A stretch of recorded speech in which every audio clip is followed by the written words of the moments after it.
কি রান্না করছো? মাংস। সেই বলেছিলাম মাংস করতে পরশুদিন, তুমি আজকে করেছো। বলে শুক্রবার করবে বলেছিলে।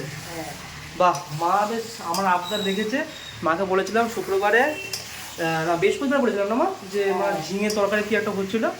আমি বলছিলাম যে মা মাংস করবে না, পুজো তো চলে গেল, লক্ষ্মী পুজো, তো মা আমার কথা রেখেছে। এই যে এখানে মা মাংস এনেছে, মাংস কষাচ্ছে।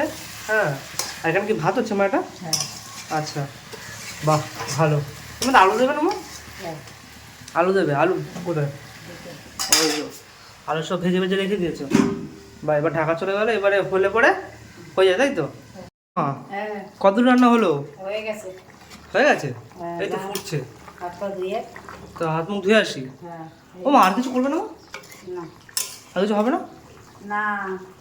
ঠিক আছে, আর কিছু লাগবেও না। এমনিও কদিন ধরে উল্টোপাল্টা খাচ্ছি। উল্টোপাল্টা বলতে এগুলো অনেক রকম পদ দিয়ে। তো আজকে মাকে বলেছিলাম, মাকে আবদার করেছিলাম মাংস করার জন্য, তো মা মাংস করেছে। বাহ, মাংস দিয়ে আছে, শুধু ভাত হবে, আর কিচ্ছু না একদম। ও মা, তাহলে আমি হাত মুখটা ধুয়ে আসি, দাও খেতে। হ্যাঁ ঠিক আছে। বসে পড়লাম খেতে। এই যে মা মাংস দিয়ে দিচ্ছে, আমার ফেভারিট জিনিস পা। অনেকে নাক শিট করবে, কিন্তু এটা খেতে বেশ মজা লাগে। ওহো, ব্যাস এই ঝোল, ব্যাস ব্যাস মা, আর দিও না, লাগলে নেবো ওখানে। বেশি নিয়ে নষ্ট করে লাভ নেই, অল্প নিয়ে খেয়ে দেখি। এরকম ঝোলের সাথে ভাতটা মাখিয়ে একদম, এই যে আলু গরম গরম একদম পুরো, ওহ ধোয়া ওঠা একদম, এরকম গরম গরম আলু এরকম ঝোলের সাথে মাখিয়ে নিতে হবে। মাখিয়ে নিয়ে এরকম করে নিয়ে জিনিসটাকে এরকমভাবে খেতে হবে, ঠিক এরকম করে।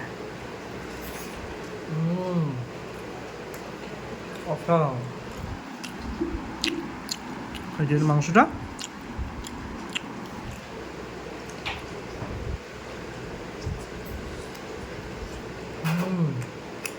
মা বেশ ভালোই হয়েছে কিন্তু।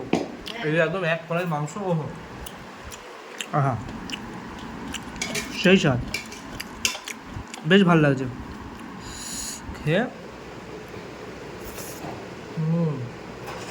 বন্ধুরা, খাওয়াটা জমে গেল, আর সঙ্গে জিনিস কিছু নেই। তো এখনকার মতো এইটুকুই, দেখা হচ্ছে পরবর্তী ভিডিওতে।